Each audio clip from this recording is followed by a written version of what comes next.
everybody, today I want to talk to you about Padlet, a wonderful shared board where students can write notes, comment on each other's notes, add pictures, add comments, even add pictures and compositions, and introduce themselves, write ideas to each other, etc. Currently, the free version allows you to do up to 4 boards.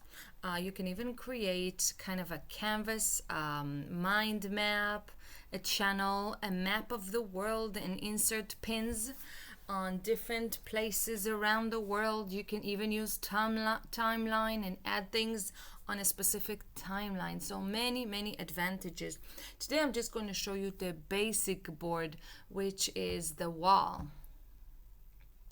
First thing you want to do is click log in, and you create your account. You can do it with your Gmail, Microsoft, or Apple account, or just insert an email or username and password and simply log in. As you are in, click make a Padlet. Now you will have to choose which Padlet you would like to use. So if you're not sure what it looks like, you can click on preview and see what it looks like. And if you just want the wall, the basic one, click select. First thing you want to do is give it a name. For example, introductions. Here you want to write your description or the instructions. Please add 3 sentences about yourself. And of course you can get more specific. Tell one thing you like to do in the afternoon, your name, your age, etc. Another thing you can do is change the wallpaper here and make it really nice. If you click on pictures, you'll have really nice pictures that you can add to the background. Going back with the arrow, you can choose a different font here. And you can choose to enable the comments if you want students to comment on each other's notes. And you can even add reactions. They can rate, vote, add likes, stars.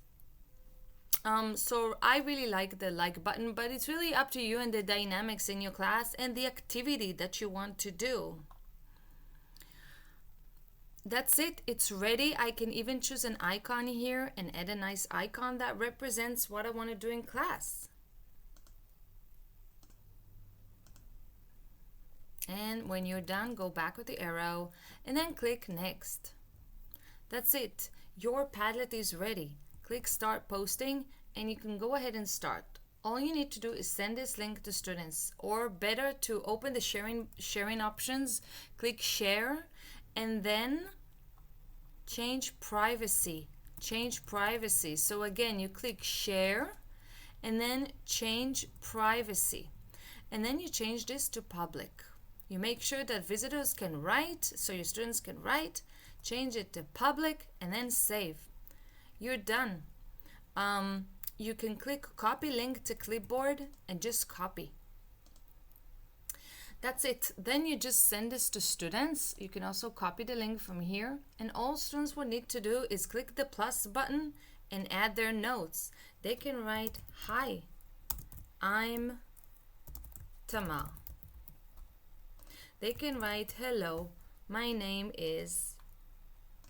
And after they write their introductions, they can do a few things. They can open their camera and actually snap a picture. They can add a link to a specific website that they like. And also they can upload pictures from their computer. This will enable you to use Padlet's resources. So as you click on this, you can actually write something here like singing and find a picture that represents what you want to say. And then let's say you could choose this image, and the image will be added to the note. That's it. Students can like with this button, and they can add their posts, add pictures. Actually, there's a whole bunch of other things that they can do. they can click on the three dots here and find many other things that they can do. They can actually upload things from the computer, link, Google, snap a picture, film, and even record their voice. So if you're practicing some oral proficiency or oral presentation, they can click on voice and record their voice. Look. Hello, my name is Hili. Pause. And if they like it, they can click playback and save. Play. Hello, my name is Hili. And that's it. If they like it, they can add a title, my voice, and then click save. Now it's added to the Padlet, and they can actually write something like, please listen to my introduction. That's it. So Padlet can be used for many things. As I said, it's up to about 4 boards in the free version, but you can always erase some of your old ones and have more room, or open a few accounts from different emails. So good luck, everybody.